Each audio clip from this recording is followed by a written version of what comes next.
Well, hi, everybody, and welcome to another Kepler Live. Today I am here with one of our biology teachers, Wesley Santos. Hi, Wesley. Thanks for being here.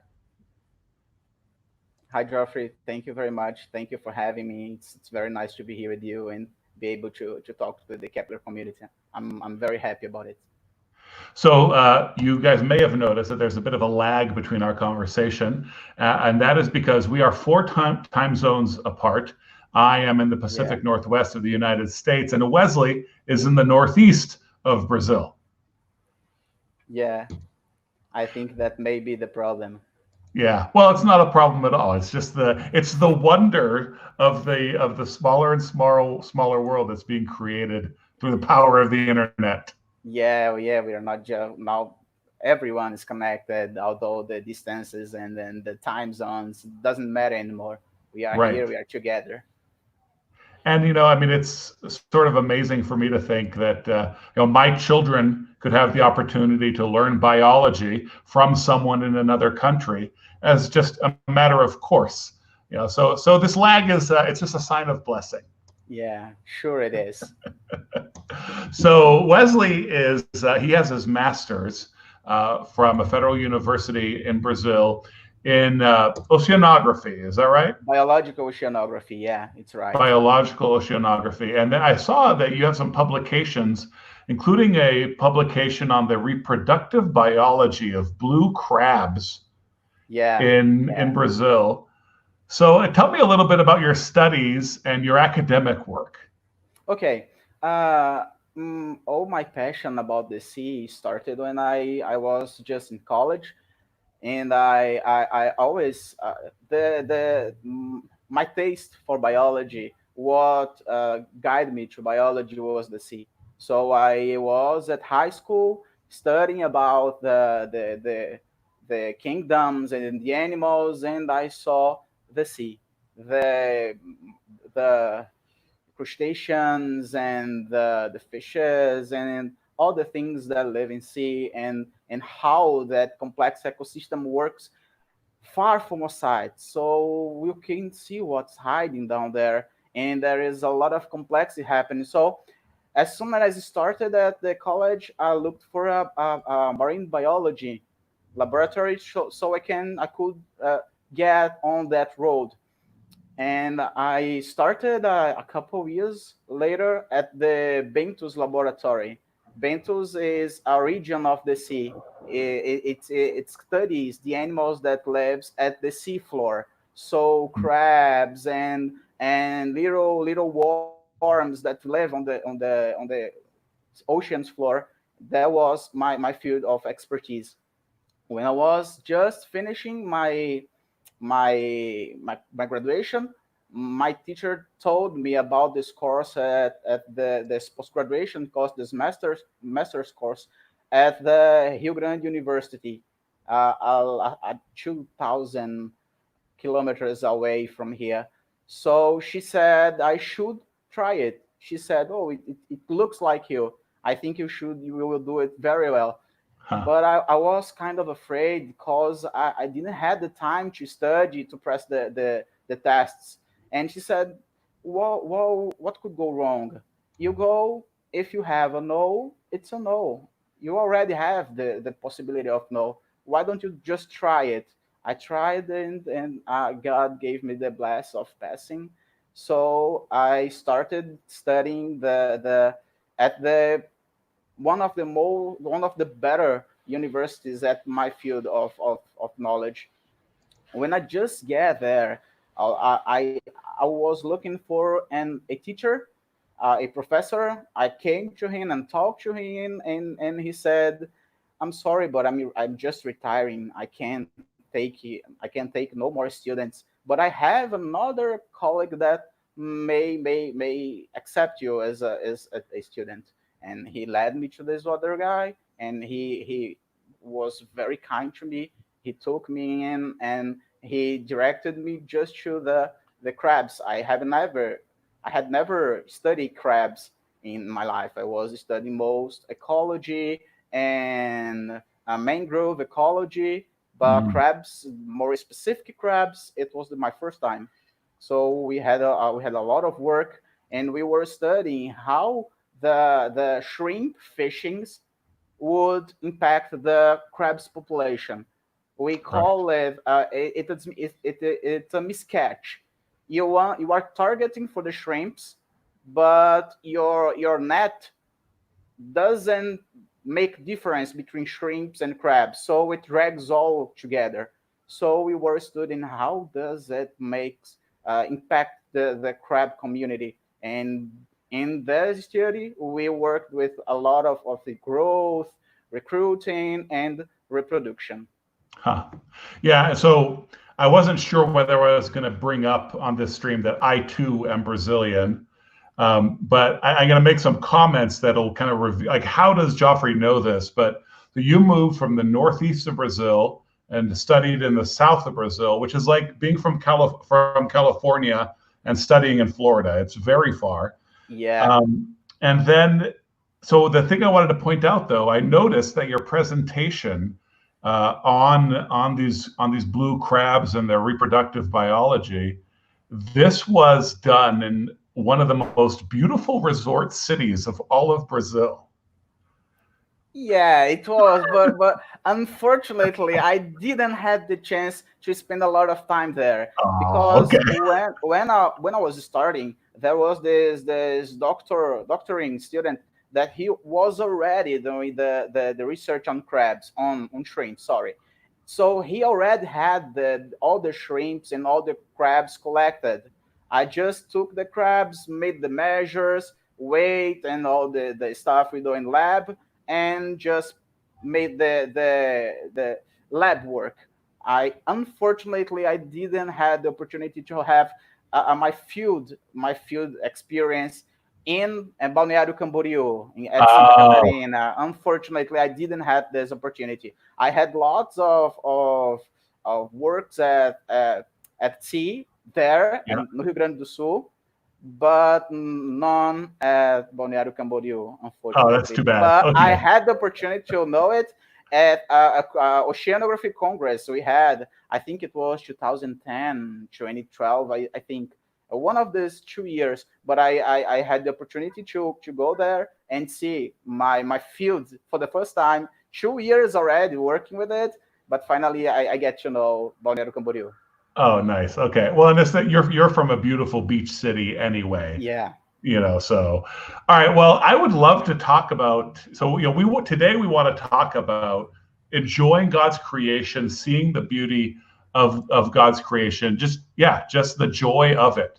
And you have something in your teacher profile on our website, in which you say the following: as a Christian, I know that all truth is the truth of God, including the scientific truth.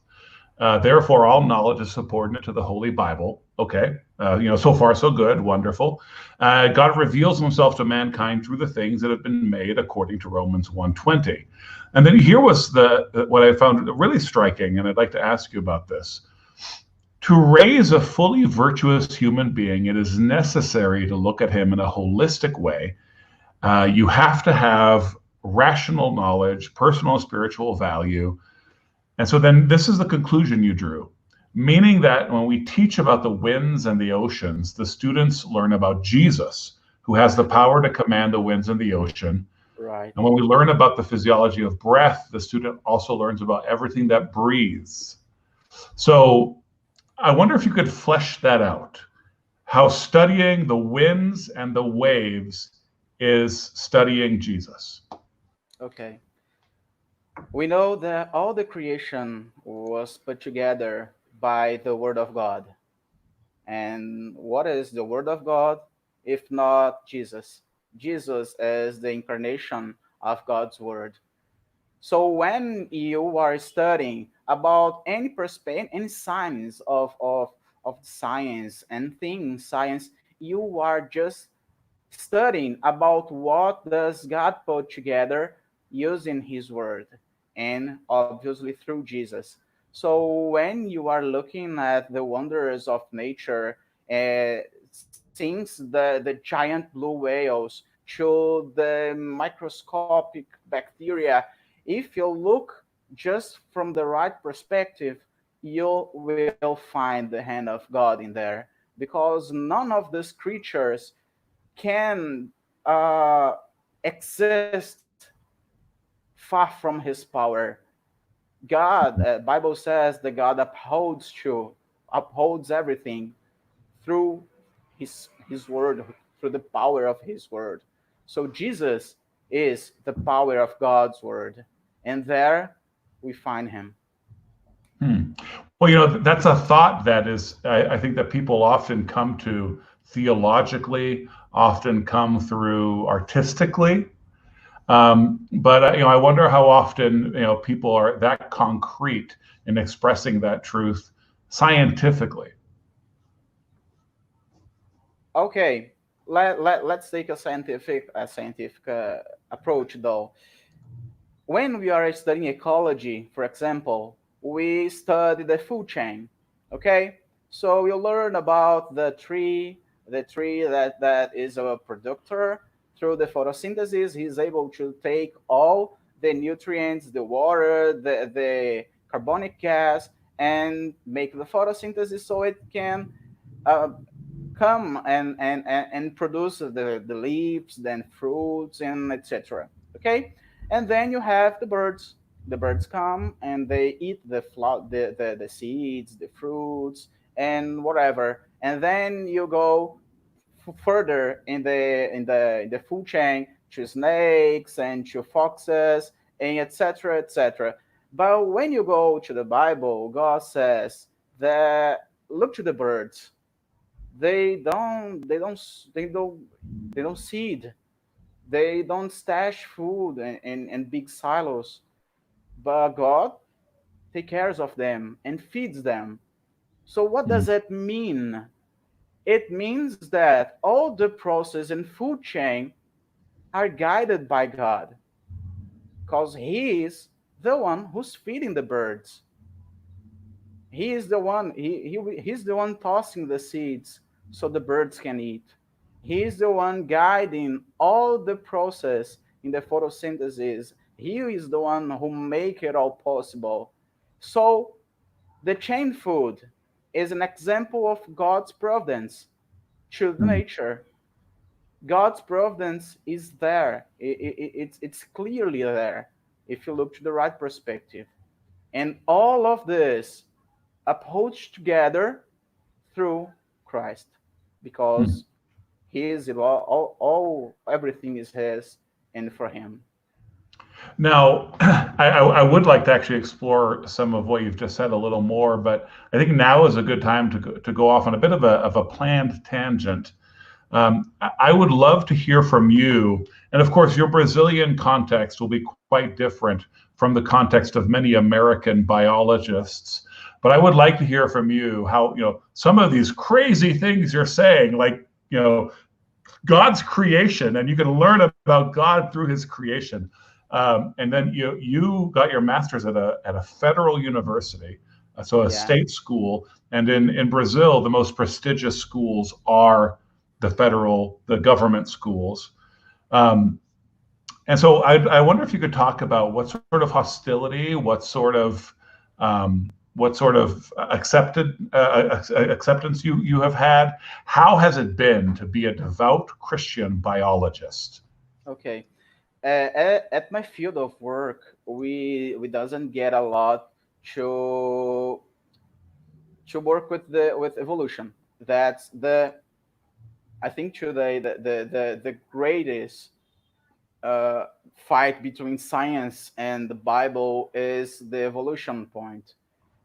Out from evolution, I don't have a lot of other things to complain about. So in my field of work, that's taxonomy, ecology, I didn't have to struggle with this science religion problem. So thank God I never faced hostility.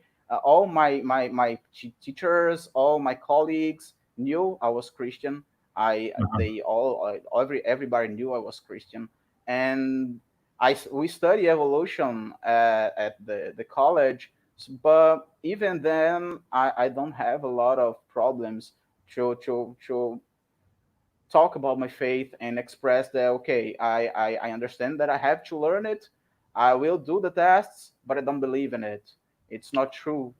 Right. I believe that the true in the my colleagues and my teachers, okay, since you do the tests and you Yeah. pass, Right. it's You okay. kind of But compartmentalize it. Go the ahead. the most marking, I think, experience I had with science and religion was in high school. Uh, That I had a very disturbing experience that shaped me a little bit. That was my first high school year, and my biology professor got in class. I think the first or the second class.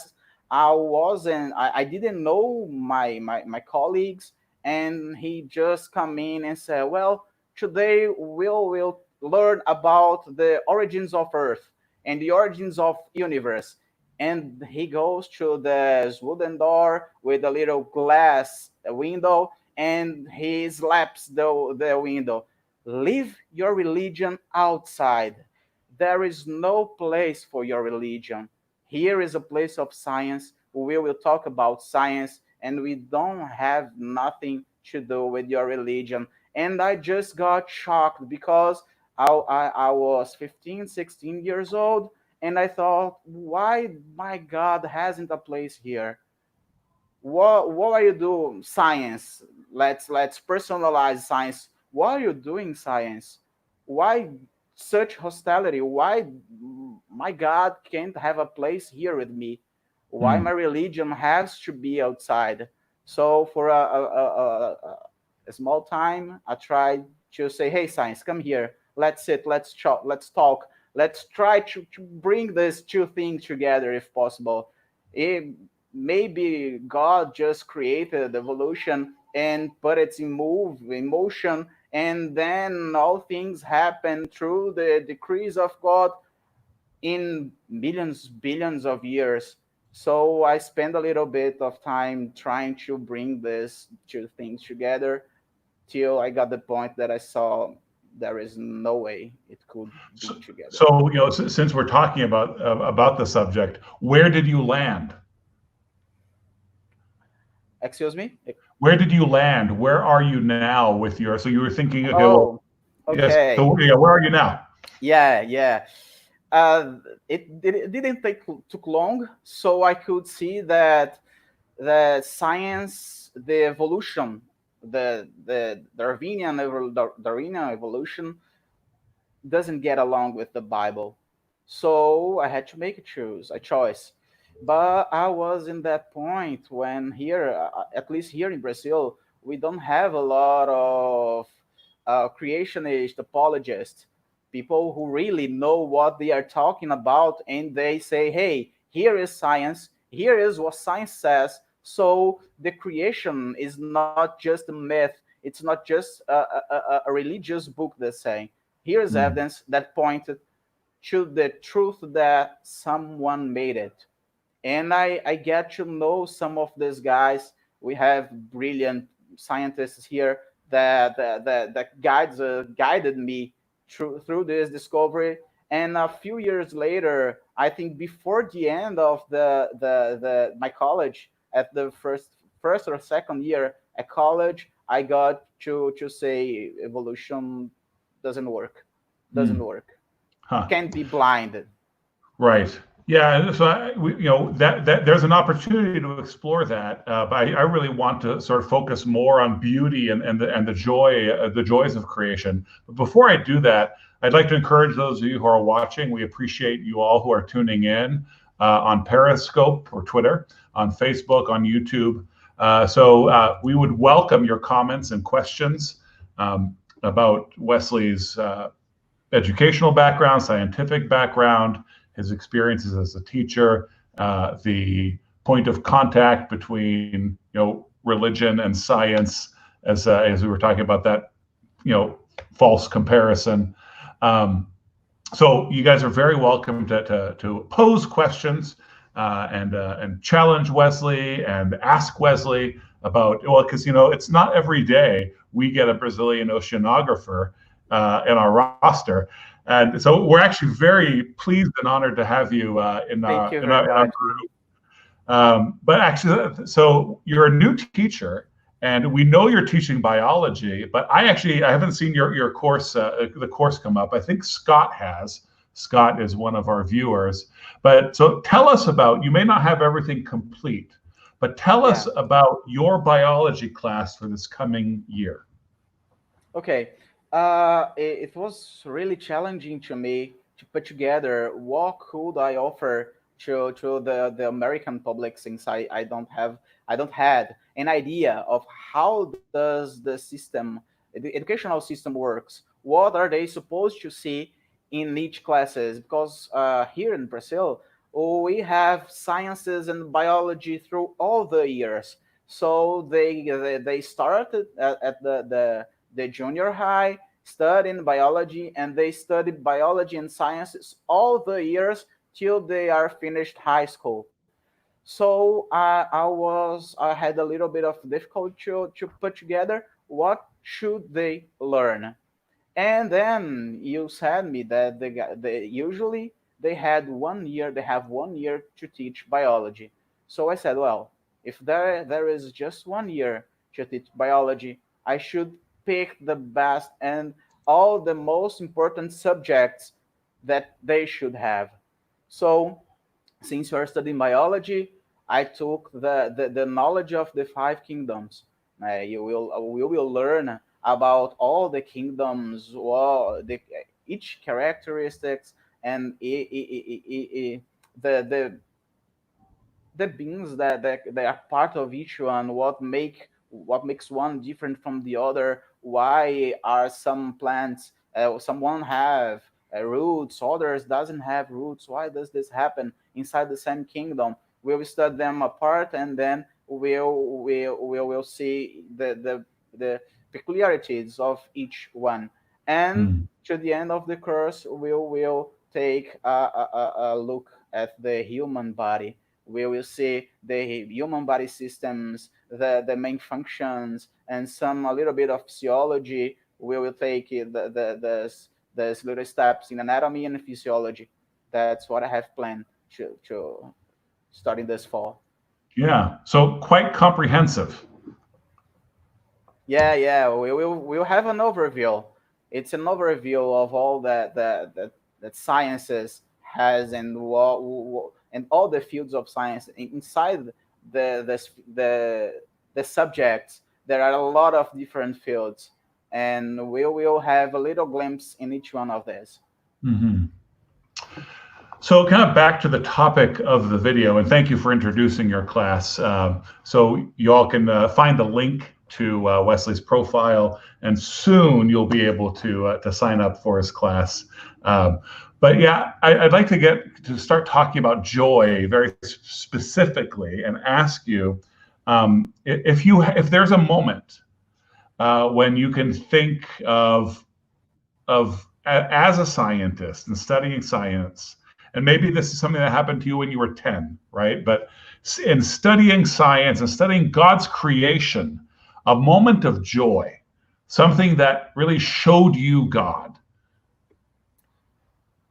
Well, I had few moments of these through my whole life. I was called by God when I was very young, so I don't have that moment that some people have it. Oh, at Yeah. that point, that was when I heard the call. I don't remember my call, so I think it's graceful because it seems that it happened very early, and I feel it that it happened very early in my life, but I can't pinpoint it. I have Hmm. no idea. But I have a little moments of joy, and look and take a look at how perfect God is in his creation and his care about nature. One of these moments was when I was at oceanography introduction to the oceanography. I was having the class, and the teacher was teaching us about the deep sea ecology. So it's a ocean zone where light doesn't get in. It's too deep, and light is inexistent. There is no light that's completely dark. Everybody knows that most of the base of chain food is from photosynthesis. That just happens if there is light. Well, how does life happens when you doesn't have light? A completely dark place. And teaching through the classes, I learned there is the thing called marine seasonal.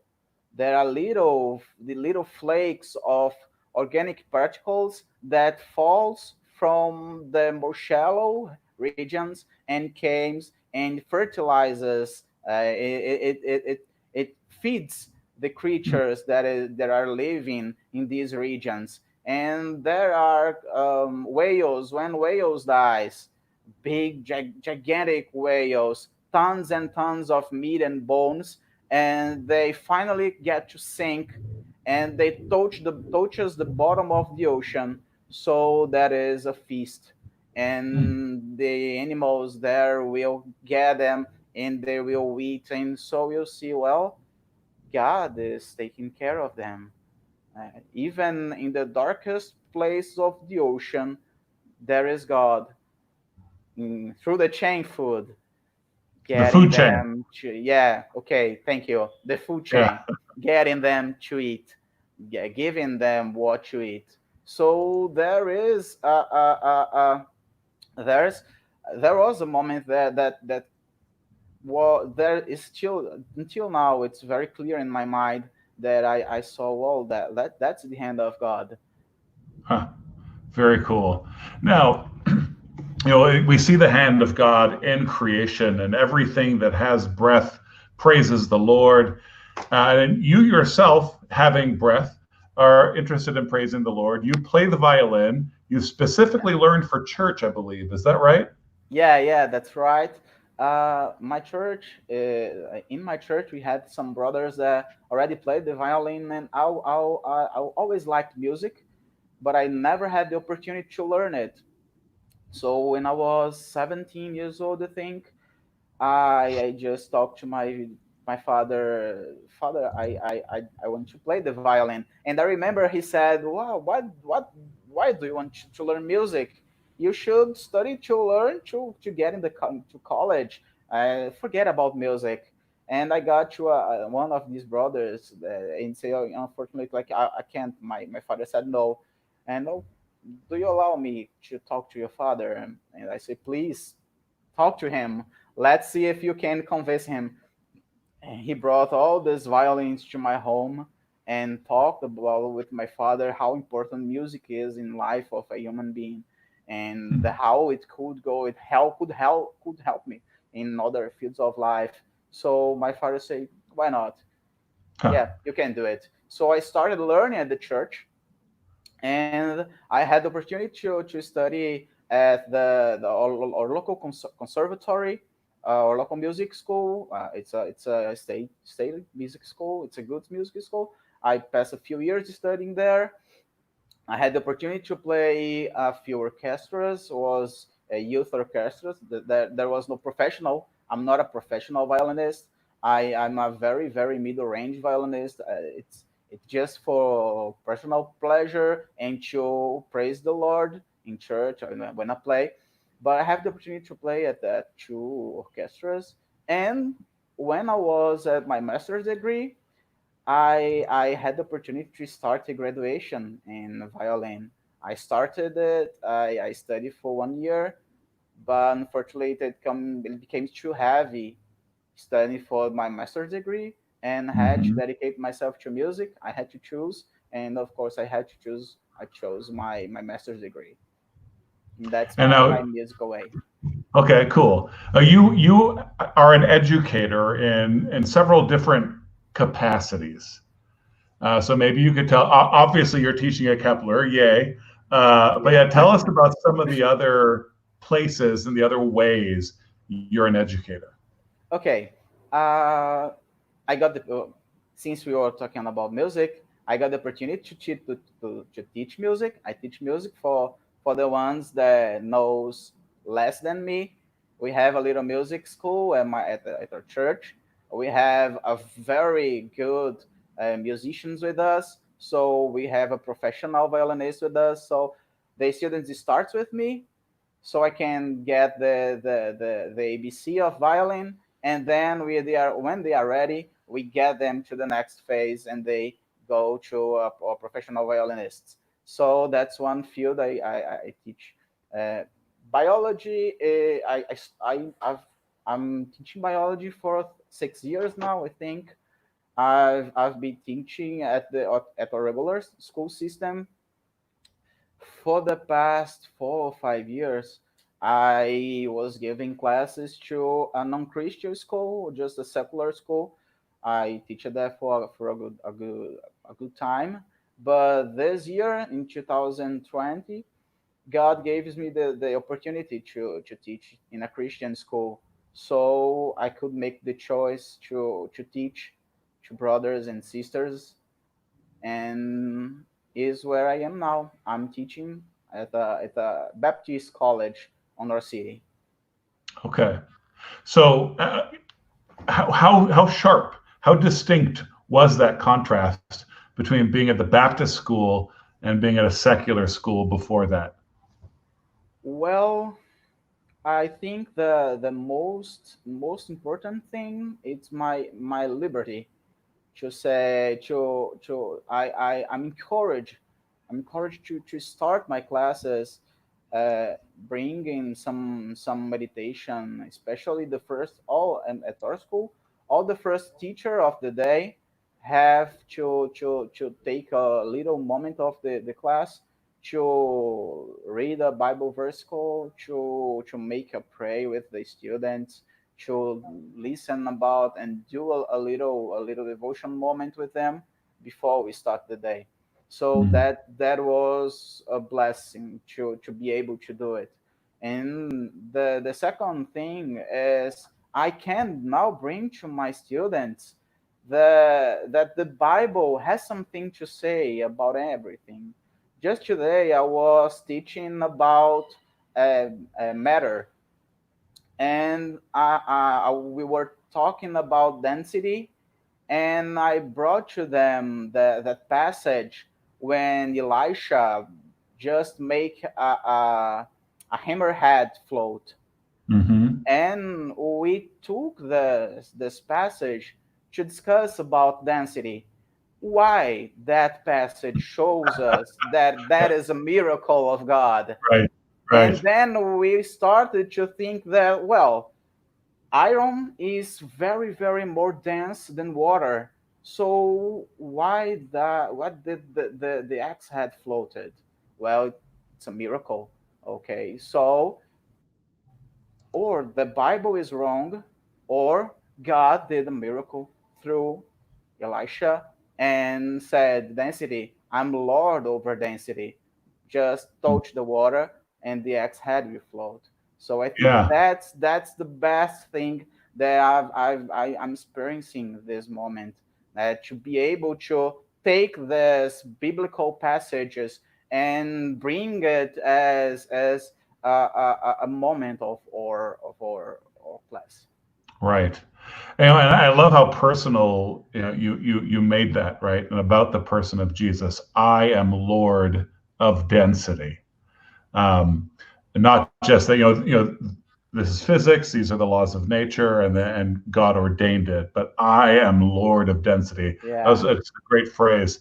I have to ask though, have you brought into your science class the stopping of the sun yet? Have you Yeah, brought? yeah, we talked about it. Yeah, and we were talking. So what happened? Did the sun stopped? Is the sun moving? And we got to think about the movement of the cosmic corpse. I the os astros, please. Oh, the celestial bodies. Okay, thank you very much. The Yep. movement of the celestial bodies. So, well, if we learn that the sun isn't in move, but the earth isn't in move, is the Bible wrong when it says that the sun stopped? So we got to say, of course not. It's just talking about relative movement. And then we start about to talk about relative moment. Well, you were driving your car and you saw a tree in the horizon. What are you seeing? The tree is moving towards you. Is the tree moving? No, of course not. The tree doesn't move. You Right. are moving. So that's a observer point of view. The observer is always stop.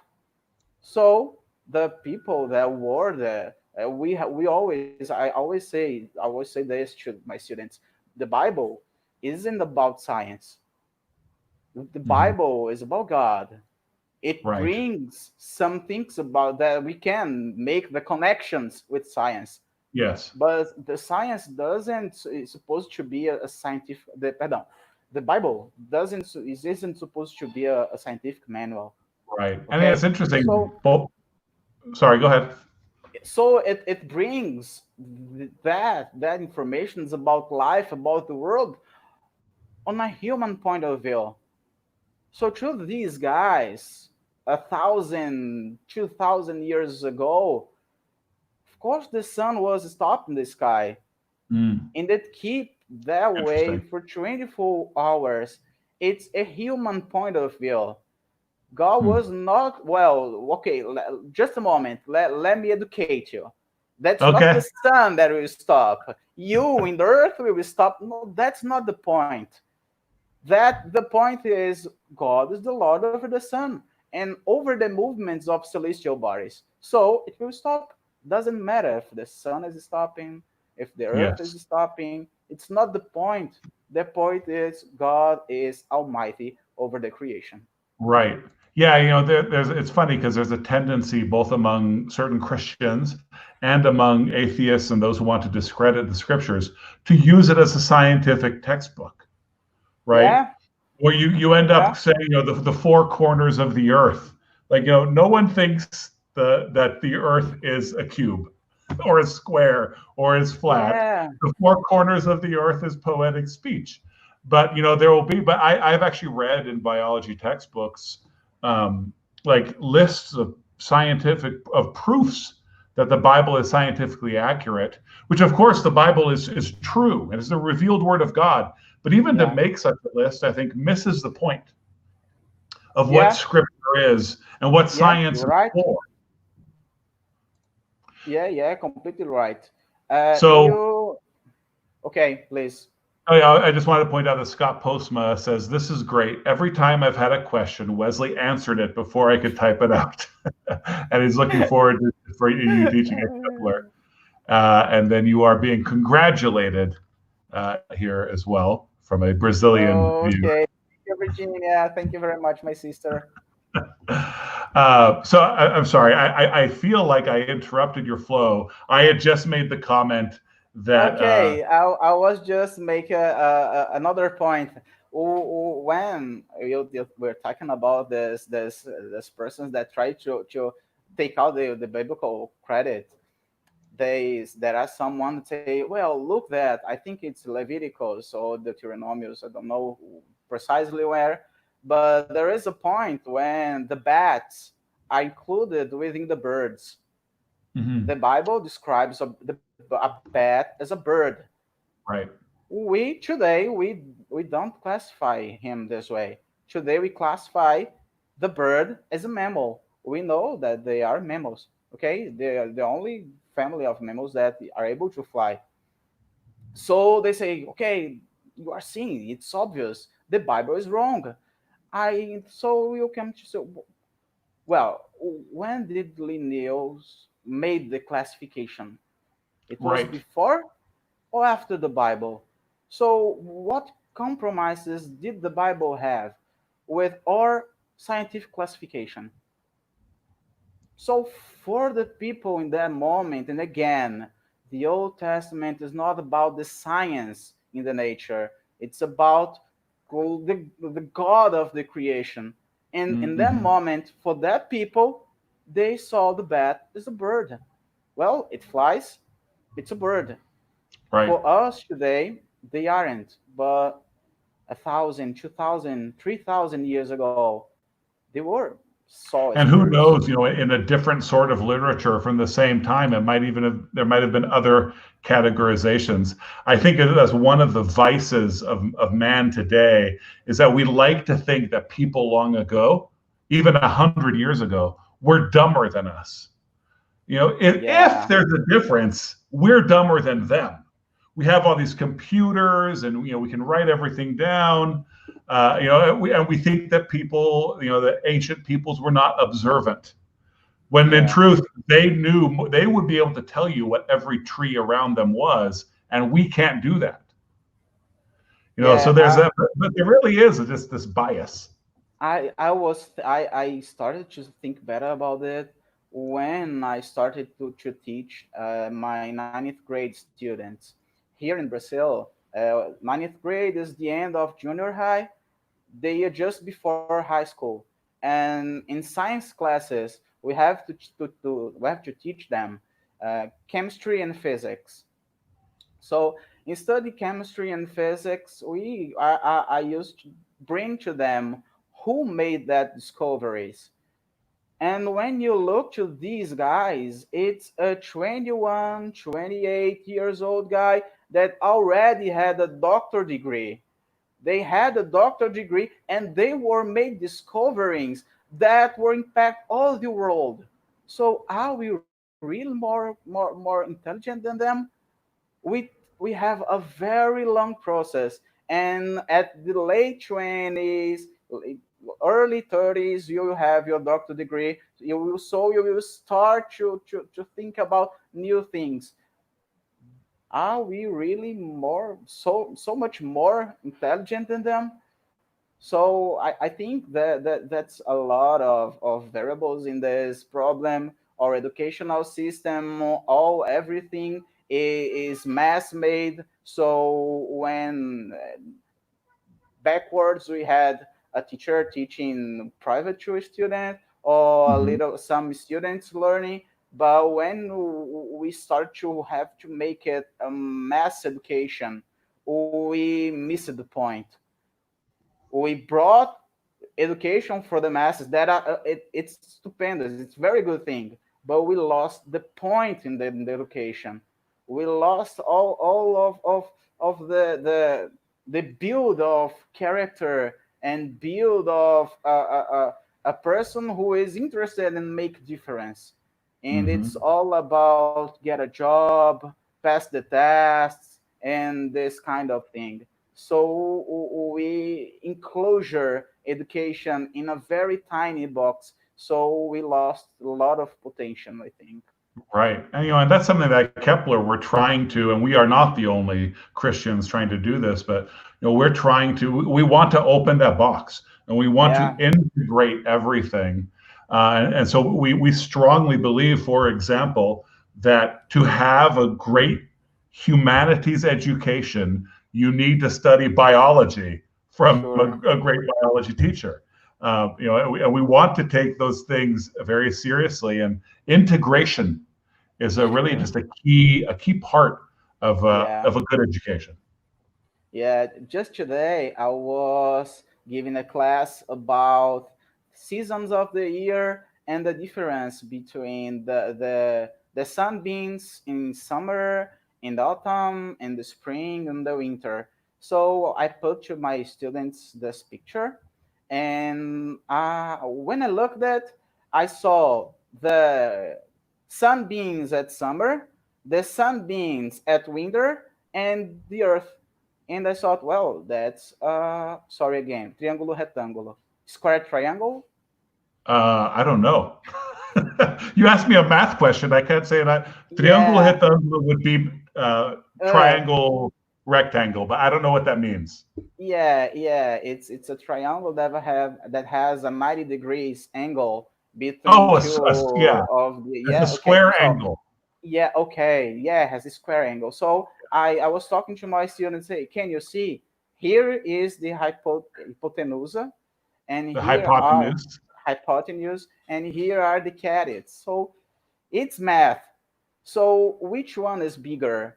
So we start to talk about how the energy had to come a longer way, and in this way it was losing power. So winter, the sunbeams get to us weaker than at summer. That's because, so then we come to the conclusion why the winter is colder than summer.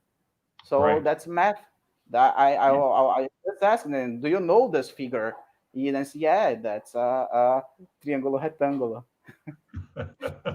Yeah, a square angle. So yeah, that's actually Square. one of the things that in all these conversations with teachers keeps coming up is, I ask them as if I were a teenager having a bad day. Why am I studying this? Why do I Yeah, need it? And it's amazing how much, like, we as adults can sometimes ignore it, but if you're paying attention, you see how all the knowledge and all the education you've yeah, had is all constantly integrating. And there's not like a king of sciences or queen of sciences. There's not a king philosophy or a queen philosophy. It's all being integrated. yeah, yeah, sure. And And I right angle, yeah, right I've just angle. which Thank was you, what I had Scott. said earlier, but Scott's comment just came through, so I thought I would share it with you. Thank you very much, Scott. That's completely right. So there are fields of science that are always together. So in science classes for our junior high, we talk about of geography. Okay, so sometimes I on purpose I put different more complex words in the middle of the context. So I say, do you know what the this word means? And they say, I don't know. And then I say, so let's try to learn it within the context. So Hmm. that's Portuguese. You are teaching them how to take that phrase and in the middle of a context to learn the meaning of one word. Yes. So you have to have this mindset that all the sciences are together. That's a mistake to make it separate boxes and keep them apart. No, they have to be together, and we have to try the best of us to bring the education, the knowledge in this uniform way. Yes. Integration and context. Wonderful. Yeah. Well, I've really enjoyed being able to hang out with you and find out a little bit more about you and the class that you'll be offering this coming year. And I'll definitely want an update on the blue crabs and how they're Mhm. doing. On the east coast of the United States, there's a species of blue crab, which is quite delicious. I don't know if the crabs you were studying are delicious. I didn't have the opportunity to taste it, but I have a friend that likes it a lot. Okay, fair enough. Well, great. Anyway, it's been an absolute pleasure talking to you. And to all Thank of you who are watching out there, we appreciate your interactions and hope you've been enjoying yourselves. And hey, check out Wesley Santos' biology class, which will be listed soon on our website, which is Kepler.education. Thanks again, Wesley. thank you very much. Thank you to you all, and I hope to see a lot of you with us in this fall to our biology classes. Thank you very much. So long, everybody.